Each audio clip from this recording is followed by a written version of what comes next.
When I was about 7 or 8, I loved playing with Barbies.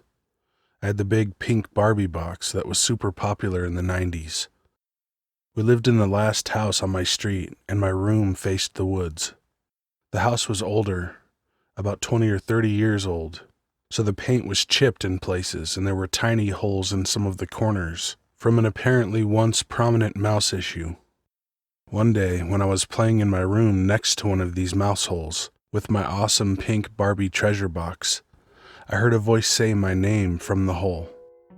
As soon as I heard the voice, I froze. It was wrong. It was this high-pitched, weird-sounding voice. It sounded how I would imagine a troll to sound.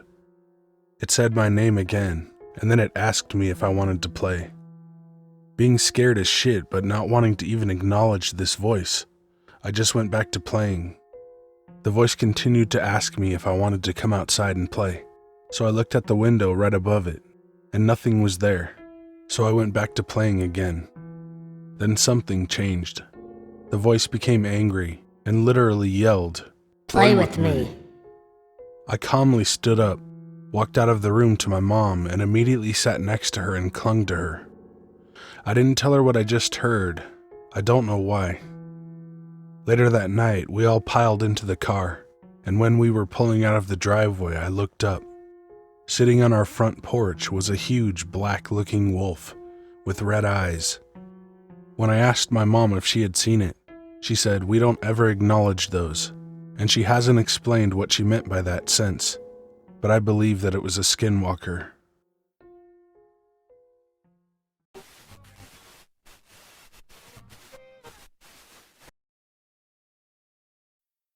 Okay, so I live in Brooklyn. I'm a 25-year-old male. I've seen a lot of crazy shit growing up in this city, but this is about one incident that happened a few weeks ago. I work and go to college full-time, so often my only time for myself is at night. I always sleep very late, even if I have work or class in the morning. The past 2 years I've been following a hilarious routine. I will walk around my neighborhood at 1 a.m., or even later, listening to true scary stories on YouTube while smoking a joint. Nothing like getting high and scaring yourself shitless by listening to other people's horror stories late at night. I love this time of night because it's so quiet, and it relaxes me, especially after a long, stressful day at work or school. This one night started as usual. I got home from work, ate, and decided to go for a walk with my joint and my pack of smokes. I walk a good 5 blocks before lighting my joint. I don't need anyone I know seeing me smoking. I just finished. I flicked it and lit a cigarette. I'm listening to a compilation of insane asylum stories. About a block ahead of me, I see this guy walking, and I can hear him screaming through my headphones. Oh great, stories about crazy people, and I happen to run into one. The irony is strong with this one, I thought, laughing to myself, starting to feel the weed I smoked. It's NYC, so seeing drunks and crazy people is nothing new to me.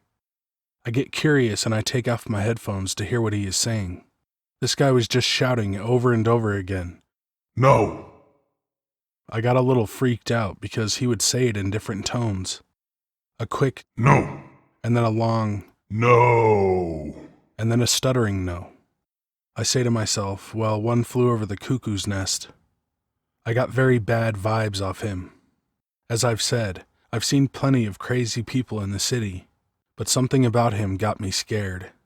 I didn't know what it was. He was an average guy, average height and build, not someone I'd be afraid to get into a fight with. But something was telling me not to fuck with this guy, that I'm better off going to a Crip neighborhood yelling "I'm blood" than to fuck with him. At this point I'm high as shit, and now the paranoia starts kicking. In my head, I convinced myself that this guy was some schizophrenic, and was yelling no to the voices that wanted him to kill. Weed makes you think the strangest shit, I swear. As terrified as I became all of a sudden, I was still following him. Don't ask me why. We are walking underneath the F train when the train passes us overhead. As soon as he heard the train approaching, he just stopped. So I stopped, a little closer to him than when I first noticed him. I watched to see what he's doing. The loud train finally passed us by, and I could hear him sobbing, like someone just died sobbing. At this point, I realized it's time to get the fuck out of there. Just as I'm about to do a 180, he stops crying and turns to face me. I'm frozen in place. I've been through a lot of shit in my life, and in a lot of crazy situations, but I never froze up like this. For the first time in my life, I was just stuck. No thoughts in my head, no ideas of what to do next, just complete emptiness in my mind, aside from fear. I didn't really see his face, because all I could pay attention to was his eyes. I swear, his eyes did not look completely human. They had this darkness to them, like I was looking into eternal blackness. It was like looking into the eyes of someone who was possessed by a demon. I never felt such fear in my life. That spine-tingling, make you sick to your stomach, throw up kind of fear. He started screaming. He yelled so loud that at the moment it sounded like he was yelling louder than even the train that passed us a few seconds ago. The yell is what snapped me out of my trance. I turned around and booked it. I ran as fast as I could, probably faster than I ever ran before. But then my heart sank when I realized this crazy fucker was chasing me, and he is still yelling no over and over. I kept running, and his yelling started to fade out. I knew I was losing him, but I kept running until I felt like I was gonna puke. I stopped on a street that was in a residential area. I'm still scared shitless, and even though I can't hear or see him, I'm terrified he is going to find me. I forced myself to walk to a driveway, and I climbed over a fence into someone's backyard. I sat with my back to the fence and tried to catch my breath quietly. About 10 minutes go by, and I feel like I can run again if I need to, so I climb back over the fence. I still can't hear or see him, so I decided I lost his crazy ass. I started walking home, every step terrified that at any moment I'll hear in the distance, "No!" But I got home safely, and that was it. I never saw him again. Usually my neighbors know of the crazy people who cruise around our neighborhood, but when I told them my story, they were horrified, as well as confused. They didn't know anyone like that. Plus all the known crazy people in our area were harmless. So people, please, if you're in Brooklyn at night and hear a man scream no, run like your life depends on it. And as for the no man, please, let's not ever meet again.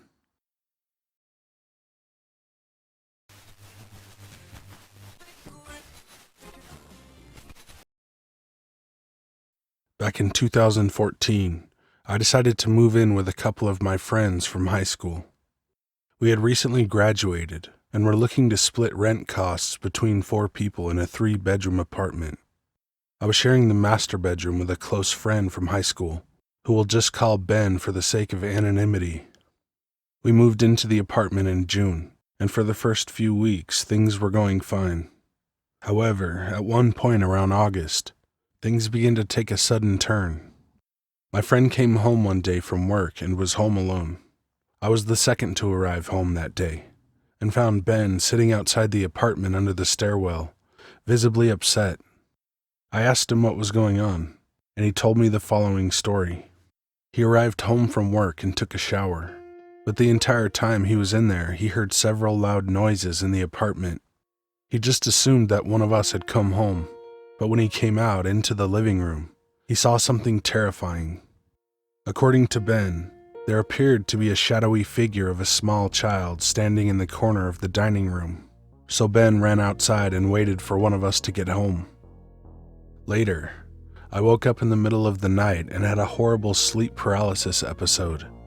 I saw a boy at the foot of my bed glaring at me with a horrible look in his eyes. My first thought was that this was just my imagination creating this image due to my friend's experience.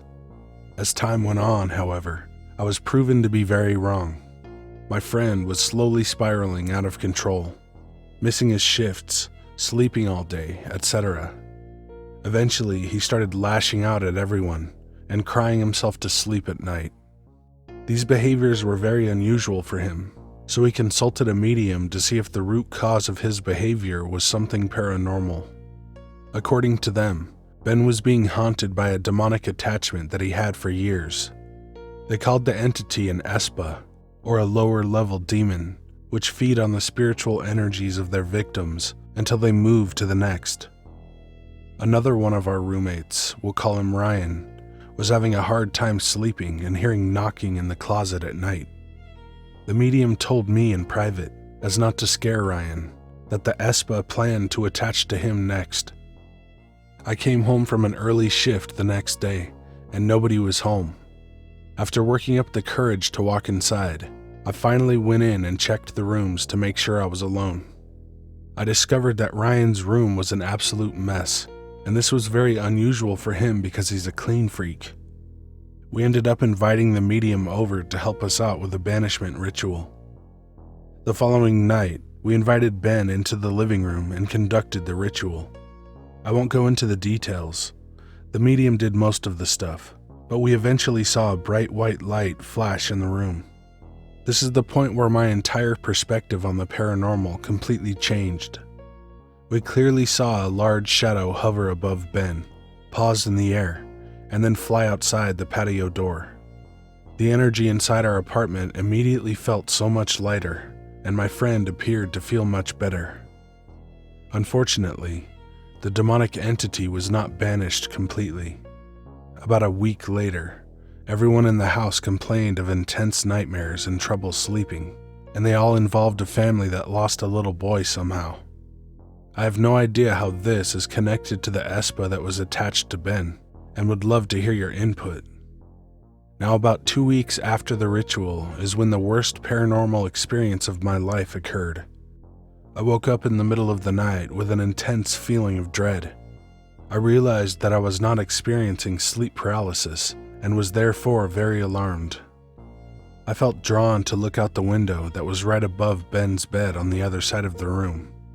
Outside of the window, clear as day, I saw a demonic entity looking right at me. It had a beak-like face with red eyes, large bony talons for fingers, and genuinely made me feel sick with dread. I ran into my other roommate Katie's room and slept on the floor. After that night, I decided that I could not take being in this dark environment. I moved back in with my family, and have not seen the demon since. Any input on what this thing was, how it connects with the family we saw in our nightmares, and why Ben got this attachment in the first place would be appreciated. I do not know for sure if it was an espa, as this was just what the medium told us. The demonic entity I saw outside the window that night still scares me to this day. I expect people to be skeptical of the paranormal, but I also welcome any thoughts you have on this experience. Thank you for reading my story.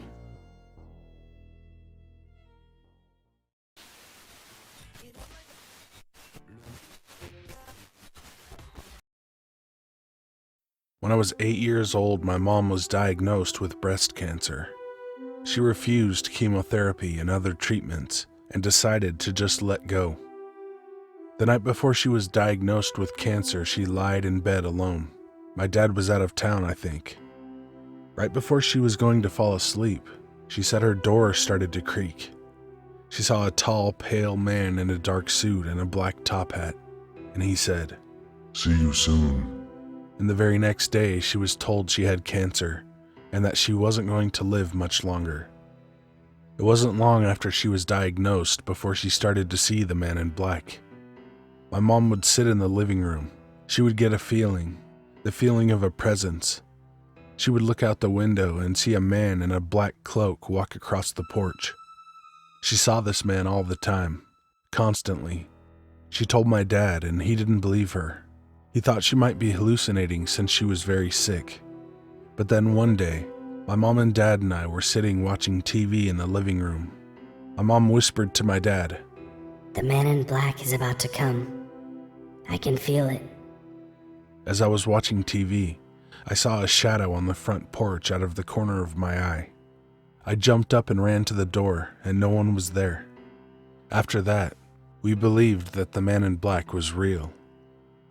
The day my mom died, I was 9 years old, and I was fast asleep in bed. My mom was on her deathbed, and the rest of the family was asleep. My mom was always afraid of dying alone. As she was taking her last breaths, my dad held her hand. The door opened up, and in came a man in a black cloak. He held my mom's other hand, and when she finally passed, the man in black disappeared, vanished into thin air. My dad is still in shock. After my mom died, I would still sometimes see the man in black walking across the front porch. I could feel when he was going to be there, just like my mom. My mom thought it was her guardian angel. She felt comfortable with him, but he scared the shit out of me. Every time I saw him, I was stunned with fear. But after a year or so, I never saw him again. I'm agnostic, but when I talk religion with my dad, he says the only reason he's still a Christian is because he believes that man was the angel of death.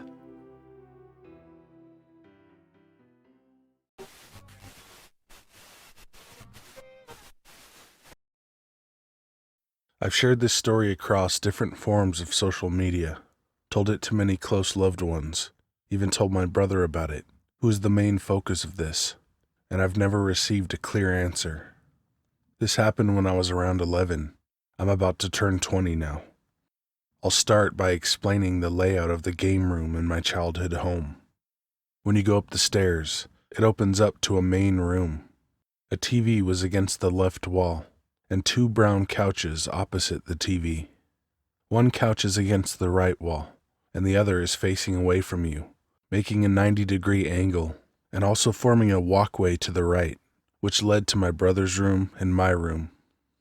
So like I said, I was 11, and my brother was 19. He was obese as a kid, and got into parkour to lose weight. Over a couple of years, he got so obsessed with it that he would stay out late every night with his friends, jumping around and shit. Well, that night, around 10:30 or so, I was watching Ghost Adventures, one of my favorite shows, even though I knew back then that it was 50 Shades of Fake. I was on the couch directly facing the TV. My dog, a Labrador Collie mix, was curled up beside me. My brother was out doing parkour with a family friend that lived around 45 minutes away. I heard the front door open, and what sounded like someone walking or dragging themselves up the stairs. I saw my brother reach the top and collapse, hunched over and breathing heavily. I could see the white shirt he was wearing was soaked down his back with sweat, but that was normal. He just came back from jumping over buildings and doing flips and stuff. Of course he would be out of breath and sweaty. He had longer hair at the time, and it was covering his face. I never actually saw his face this whole time. My dog started growling, which immediately raised some alarms in my head. She hardly growls at anyone, unless they give her a bad feeling. Usually strangers on the street. Definitely no one in my family though, and definitely not my brother. She absolutely adores people. The hair on her back was sticking straight up, and she was leaning into me like she was scared. I said hi to him, and he didn't answer. He didn't give me any indication that he even heard me. He was still breathing heavily, laying on top of the stairs and holding himself up with his arms. My dog was still growling, and had started whining and glancing between him and me. I finally said something along the lines of, "Fine, screw you then," since he didn't answer. And then he started moving. He crawled to his room. I decided not to follow, not to bother him. He was still an angsty teenager and was known to yell at me if I was even a little bit annoying. My dog stopped growling, but her fur never went back down. An hour later, I was still on the couch when I heard the front door open again. My brother ran up the stairs, said hi to me, and was about to go to his room when I stopped him. I asked him, "Didn't you just get home like an hour ago?" And to that, he said, No, I was with Mark eating Sonic.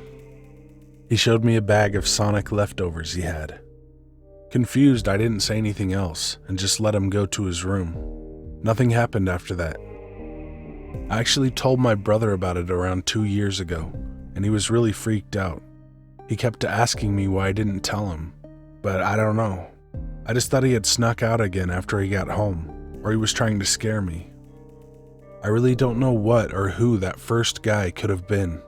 He looked just like my brother, save for his face, which I never got a good look at. Same hair, same clothes, same backpack. That, plus my dog's weird behavior, still boggles my mind to this day. Any explanation would be appreciated, and this happened in a small town in Texas near Dallas, if that's of any help.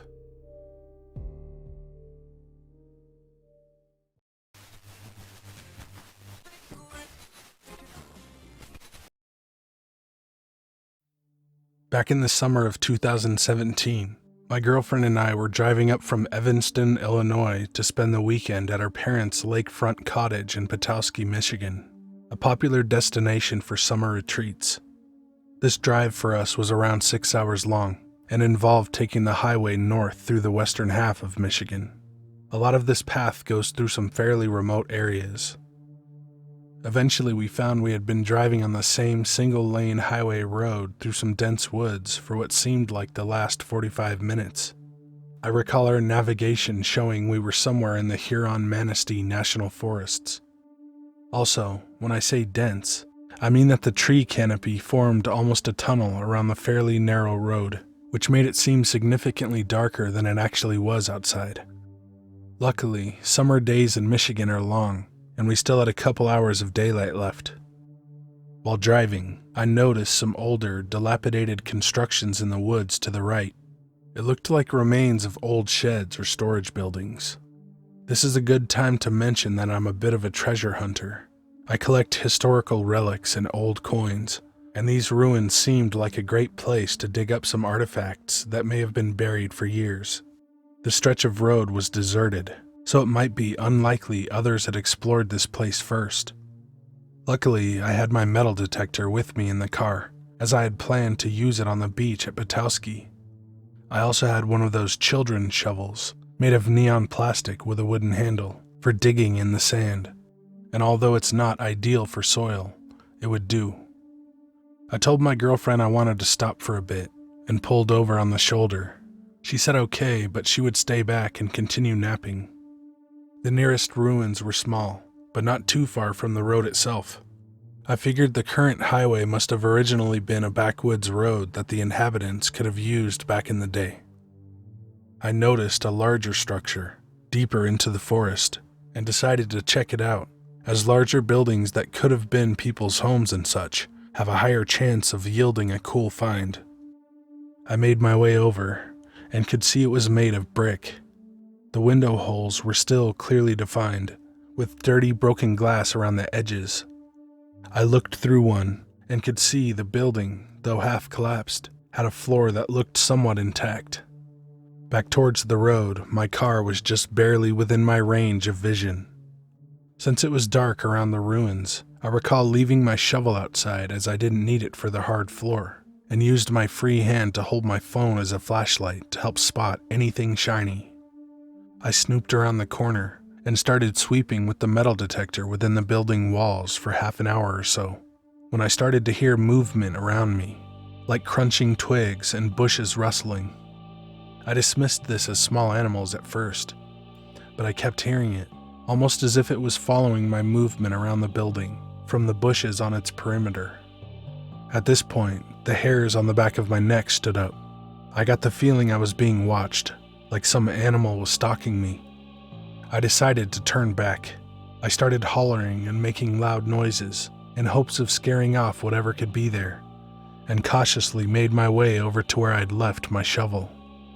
It was gone, and I'm certain I couldn't have misplaced it, because it was neon orange, and I'd left it in the middle of a pretty open area, so there's no way I would have just not seen it. At this point, I was spooked enough to just say fuck it, and booked it back to my car. Hopping back in the driver's seat, I could see my girlfriend was awake, and her eyes were wide. She told me just a few minutes ago, while I was gone, she saw a child emerge from the forest and just look at her from several feet down the edge of the road. She said it was a boy, maybe 7 or 8, with a dirty face and ragged clothes. She told me she was worried the boy was lost or left behind, but the way he looked at her made her uneasy. She said he didn't look afraid or curious, but just looked at her with a gaze that seemed off for a lost child. She told me she still wanted to notify police, but wasn't comfortable leaving the car or calling out to the kid, who by now had disappeared. I hadn't yet told her about my experience by the ruins, but at this point, my heart was beating and I just felt very uneasy about this whole thing. As I looked up the non-emergency number for the nearest sheriff's office, my girlfriend screamed my name. I looked up, and there was a boy similar to the one she described, just looking directly at us from the edge of the woods, a few feet from the passenger door. I was alarmed to see another similar boy right outside the back window, peering into the back seat. At this point, I didn't care anymore. I just turned the car on and tore ass out of there. After a few seconds of driving, I looked in my rearview mirror, and the boys disappeared into the forest as fast as they had come. I sped over the speed limit for God knows how long, until we were clear out of those woods.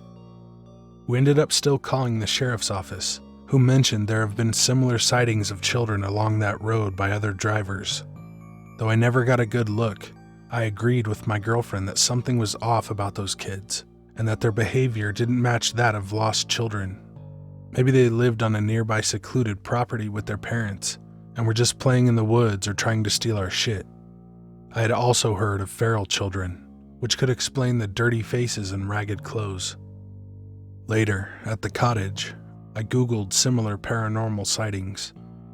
Apparently, melonheads, a band of feral children with enlarged heads, have been spotted in the forests of Michigan just a couple hours away from where we had been. They could have also been black-eyed kids. Upon asking my girlfriend this, she said she was sure that boy staring at her didn't have black eyes, or she would have noticed.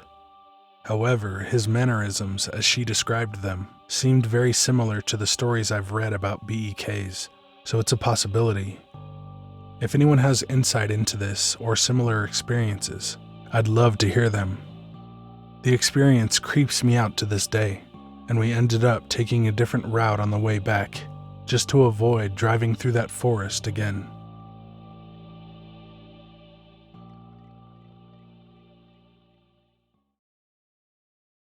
Hey guys and ladies, thanks for watching. Send your story or creepypasta to the email in the description. Check out some shirts by clicking the link in the description. Follow me on Twitter and Instagram at CoreyRhino. And be good to animals, even people.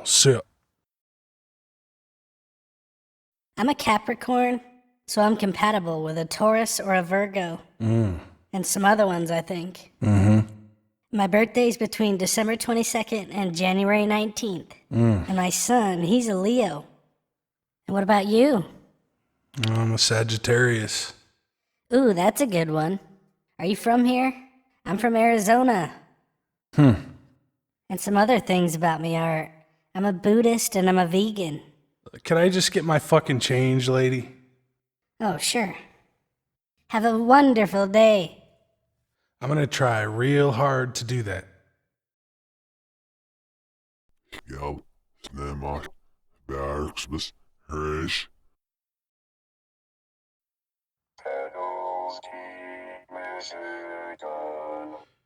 Patowski. I like these fucking things. The videos about how to pronounce something. And then, first of all, you got auto-tuned Joe singing the fucking thing. And then you look at the comments and they're all saying it's wrong. So why did you put the video up? If you didn't know how to say the name of the town. Jesus. Apparently melonheads.